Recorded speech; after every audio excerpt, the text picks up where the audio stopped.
अगो, पुण्यवाचनाच्या वेळेस 4 माणसात बायकांना पुरुषांजवळ बसण्याची वेळ येत असे, पण मानेला कळ लागली तरी वर मान करण्याचे धाडस होत नसे त्यांचे. का? त्या बायका लाडक्या नव्हत्या, त्यांच्यामध्ये प्रेम नव्हते. पण अलीकडे तुमचे प्रेम म्हणजे बायकोने पदराला पदर लावून बसावे, खुर्चीला खुर्ची लावून शेजारीच बसून राहावे. पण एक गोष्ट लक्षात ठेव माधवा, बायकांना शिकवले तर त्या उद्धट होतात. त्यांच्या डोळ्यातले पाणीच नाहीसे होते. बरोबर बोलताय तुम्ही ताई, अगदी बरोबर बोलताय. हे इंग्रजी शिकल्यामुळेच या रमेच्या अंगातला उद्धटपणा वाढलाय, धीट झालीये ती. पहा माधवाकडे, काही बोलतोय का तो? त्याच्या तोंडातून एकही अक्षर येत नाहीये. याचा अर्थ हिने त्या सभेत जाऊन भाषण करू नये असेच त्याच्या मनात असणार. पण हिच्या हट्टापुढे त्याचे काय चालतेय? माधवा, कुठलीही गोष्ट मर्यादेच्या बाहेर गेली तर त्याचा परिणाम हा असाच होणार. आता तू इंग्रजी शिकवले म्हणून हे असे झाले, आता इंग्रजीचे सोडून दे. पण एक सांगते, तुझ्या बायकोस बेताने वागव, म्हणजे ती तुझ्या ताब्यात राहील. बाई बाई बाई, बघितलेस ना माई, मी इतके रागे भरतीये तरी तोंडातून चकार शब्द निघत नाहीये हिच्या. घरात सगळ्यांसमोर अगदी गरीब गाई सारखी वावरत असते, पण 4 लोकांमध्ये जाऊन भाषणे ठोकण्याचे धाडस येतेच कुठून म्हणते मी. अरे माधवा, तू का गप्प आहेस? तू समजाव समजुतीच्या 4 गोष्टी, म्हणजे तरी हिची अक्कल ठिकाणावर येईल.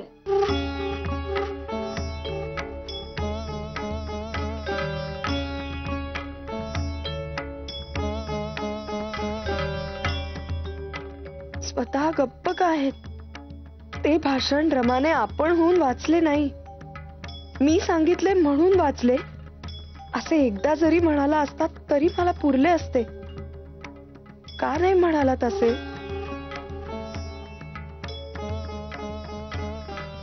अरे बोला ना काहीतरी. त्या ताई एवढे प्रश्न विचारतायत, मी घसा फोडते का त्याचे काही उत्तरच द्यायचे नाहीये कोणास.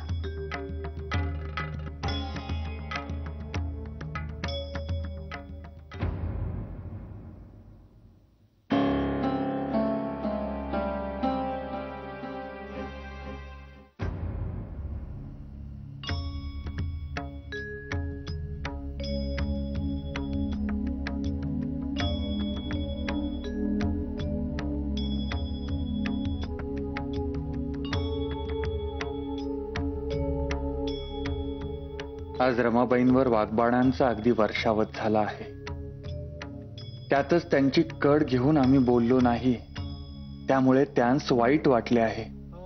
परंतु त्यामुळे बखेडा अधिक वाढला असता आणि निष्पन्न मात्र काहीच झाले नसते.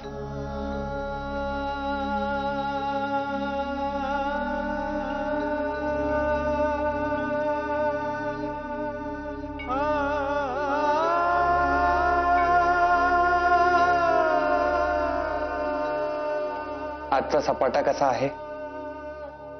हल्ला फारच जोरात आहे बुवा आणि बरेच दिवस पुरवेल असा आहे. पण आपणही उलट तयारीस लागावयास हवे. धीमेपणाने आणि सोशिकपणाने सारे काही सहन करू असा निश्चय करावयास हवा. रमाबाई त्यांच्या वेळच्या समजुतीप्रमाणे त्या बोलतात, त्यात त्यांचा दोष नाही. परंतु त्यांचे वाटेल तसे बोलणे मुकाट्याने सोसणे हे देखील तितके सोपे नाही, हे खरेच. पण तुम्हास आम्ही आहोत ना.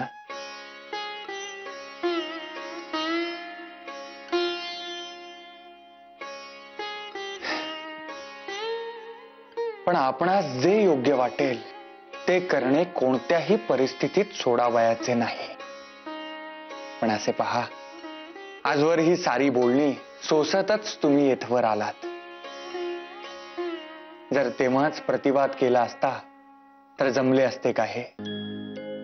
केव्हाच बंद पडले असते.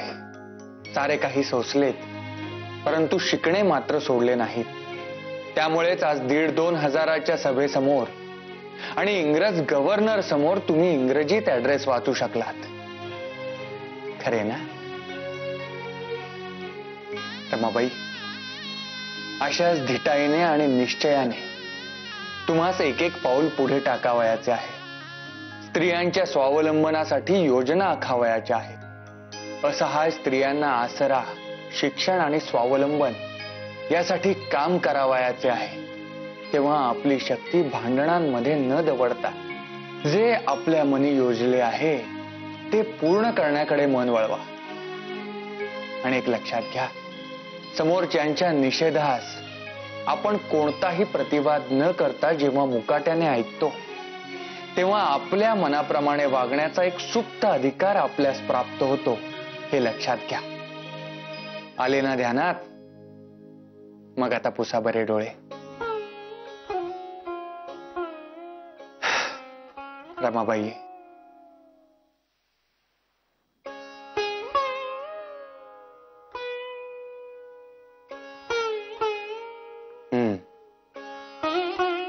हो, हरपट सुरुवातीस आपल्या घरी आल्या तेव्हाही असेच झाले होते, पण निमूट राहिले म्हणूनच शिकता आले. पण आता मिस हरफर्डला मात्र रजा द्यावी लागणार. का? कारण दसऱ्यानंतर आमच्या दुसऱ्या फिरतीची स्वारी आहे. तेव्हा तुम्ही आमच्या सोबत येणार. मग मिस हरफर्ड येथे कोणा शिकवणार? अगोबाई, म्हणजे यावेळेस मला सुद्धा नेणार सोबत स्वारीवर? होय. खरे? अहो रमाबाई, हो खरेच.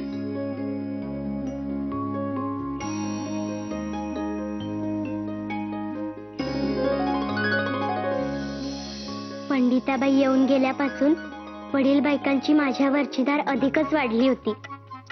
बहुधा म्हणूनच स्वतःंनी मला फिरतीवर नेण्याचे ठरवले असावे. फिरतीवरील टपाल्यांच्या पत्रांस उत्तर देणे हे माझे काम होते. दिवसभर सरकारी कामकाज, दप्तर तपासणी चाले. प्रत्येक ठिकाणी आमचा मुक्काम 2 किंवा 3 दिवस असे. तेव्हा बहुत करून मुलींच्या शाळांचे मास्तर येत असत आणि शाळा बघावयाचे निमंत्रण देत असत.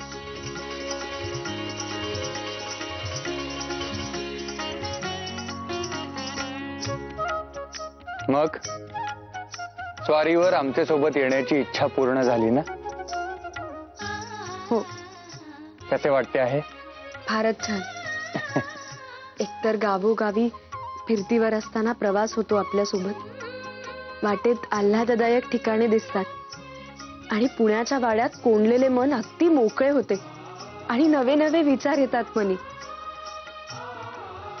गावातील लोकांचे जीवनमान कळते आहे, विशेषतः बायकांचे. हो ना. मग त्यांचे सोबत बोलण्या बसण्याचा एक अवसर आला आहे. कोणता? आज दुपारीच तासगावच्या शाळेचे डेप्युटी आम्हास भेटावयास आले होते. परवाच्या दिवशी मुलींच्या शाळेत बक्षीस समारंभ आहे. हा बक्षीस समारंभ तुमच्या हस्ते व्हावा असा त्यांचा विचार आहे. तेव्हा या बक्षीस समारंभात बोलण्याची तयारी करून जा. नुसतेच खुर्चीवर बसून चालावयाचे नाही. आणि ही थट्टा नाही, आम्ही खरे तेच सांगत आहोत.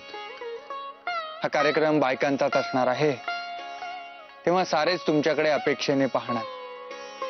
तुमची तेथे फजिती नको म्हणून आधीच सांगून ठेवतो. उत्स्फूर्त काही सुचत नसेल तर लिहून घ्या आणि मग बोला. अहो, हे कोठून माझ्या शिरी दिलेत? मी काही रोजच्या रोज भाषण करणारी बाई नव्हे. कधीतरी आपली षठी सामाशी उठते आणि बोलते, ते सुद्धा मिनतवारीने. मला भरीसच पाडावयाचे असेल तर तुम्ही सांगा, मी लिहून घेते आणि ते वाचते. अरे वा, आम्हास काय आमची कामे कमी आहेत दुसऱ्याची करावयास? अहो, आणि रमाबाई, आम्ही जर लिहून द्यावयाचे तर शिकल्याचा उपयोग काय? ते काही नाही. तुम्हा जसे वेडे वाकडे येते तसे लिहून घ्या आणि बोला. आणि आम्ही बऱ्याचदा पाहिलेच आहे, तुम्हा बायकांची सतत टकळी चालूच असते. आणि दुसरी पुढे आम्हीच लिहावयाचे आणि बोलावयाचे आहे ना, तर मग पाहू आमचे आम्ही काय ते.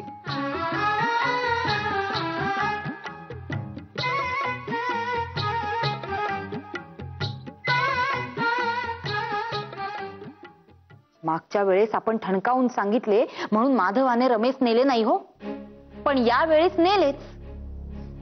आपले ऐकतोय कोण? आणि आता तर सारी सूत्रे त्या रमेशच्याच हातात आहेत. मग तर प्रश्नच मिटला. तुला सांगते माही, आपल्या या वाड्यास धर्मशाळा करून ठेवणार आहेत हो ही दोघं. फिरंगी म्हणू नकोस, धर्म बुडवे म्हणू नकोस, अगदी सगळ्यांची म्हणजे सगळ्यांची भरती होईल इथे. आश्रित तर आहेच खंडीभर, आल्या गेल्यास मदत ही चालूच असते. म्हणजे थोडक्यात काय, घर असेल उंड्यांच्या ताब्यात आणि ही दोघी नवरा बायको ही भाषणे ठोकीत फिरत असतील गावभर. बरोबर बोलताय हो अगदी ताई. मला तर आता काळजीच वाटू लागली. त्या पंडिता आणि ती गोरी मड्डम या दोघी जणी आल्यापासून तर माझा धीरच खचायला लागलाय. खरे सांगू का गो माई, नाही म्हणजे पूर्वी असे कधी वाटले नाही, पण आता मात्र आबा बाबांची काळजीच वाटते गो माई. ताई काकू,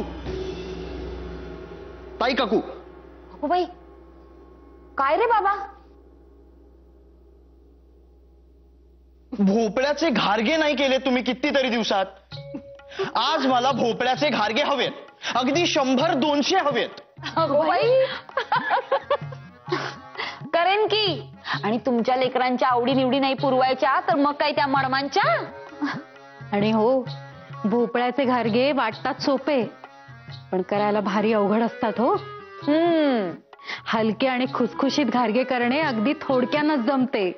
का एवढे काय कठीण असते त्यात?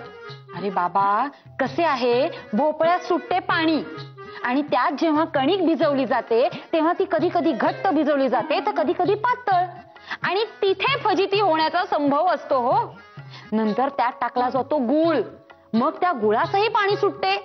आणि हे सारे जिला लगामात जमले तिला घारगे जमले. हो बाई, कधीतरी जड आणि जाड तरी होतात, नाहीतर अगदी फसतात. पण ताईंना मात्र अगदी बरोबर जमते हो आपल्या. हो, जमणारच. सगळ्यांनाच लगामात ठेवण्याची सवय आहे ना त्यांना. अरे मेल्या, अरे काही जिभेला येते बोलतोय. ताई काकू, आज मी अगदी 300 घारगे खाणार आहे. अरे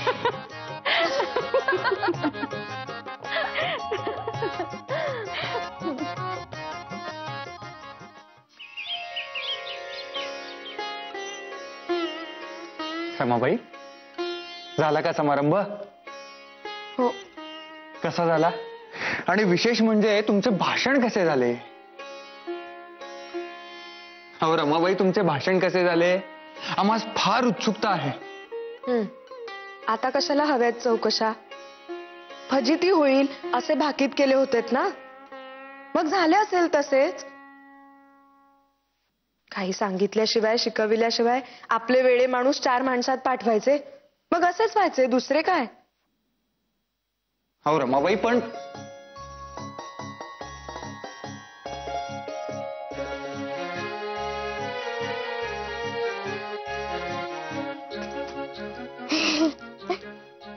तासगावकर ताईसाहेबांचे दिवाणखान्यात बक्षीस समारंभाची व्यवस्था होती. मुलींनी कविता वाचली की त्याच्यावर उपदेशपर 2 शब्द मला बोलावयास सांगितले. मी उठून उभी राहिले, तोच माझे हातपाय थरथर कापू लागले. मी 1-2 घटका झाल्यावर बोलावयास सुरुवात केली.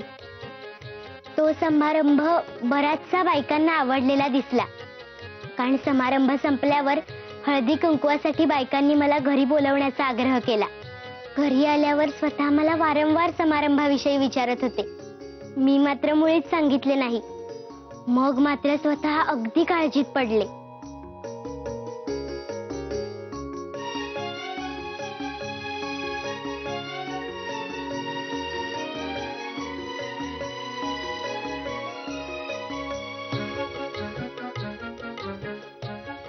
इतके वेळा आम्ही तुम्हाला विचारले, परंतु तुम्ही नीट सांगावयास तयारच नाही. भाषण तुमचे तुम्हीच लिहा असे आम्ही तुम्हाला सांगितले. यामागे तुम्हास मदत न करण्याचा हेतू नव्हता आमचा.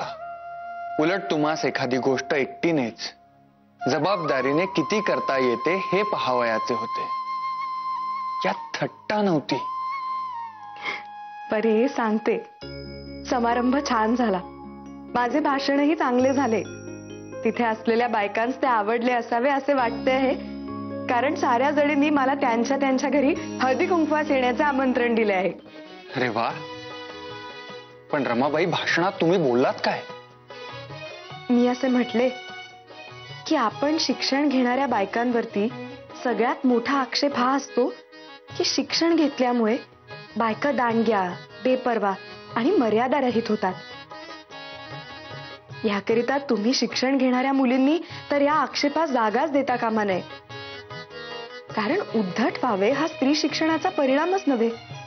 याकरिता उदाहरणच द्यायचे झाले तर मी केळीचे देईन. केळीचे सगळ्यात मोठे वैभव म्हणजे तिला अतिशय मोठा लोंगर येणे हे होय. परंतु असे वैभव प्राप्त झाल्यावरती ती ताठर तर होत नाहीच, उलट विनयाने वागते. तद्वत शिक्षण घेणाऱ्या स्त्रीने सुद्धा विद्या, संपत्ती, अधिकार हे वैभव प्राप्त झाल्यानंतर विनय अंगीकारून त्या वैभवाची शोभा वाढवावी. अरे वा, फारच उत्तम रमाबाई. आता तुम्ही स्वतंत्रपणे आणि जबाबदारीने स्वतःचे विचार मांडू शकता. आम्हास फारच आनंद झाला आहे. तुम्ही जे शिक्षण घेतले ते अंगी मुरवले असाच याचा अर्थ होतो. तुमची अशीच उत्तरोत्तर प्रगती होवो आणि तुमच्या शिक्षणाचा उपयोग इतर स्त्रियांच्या उन्नतीसाठी होवो.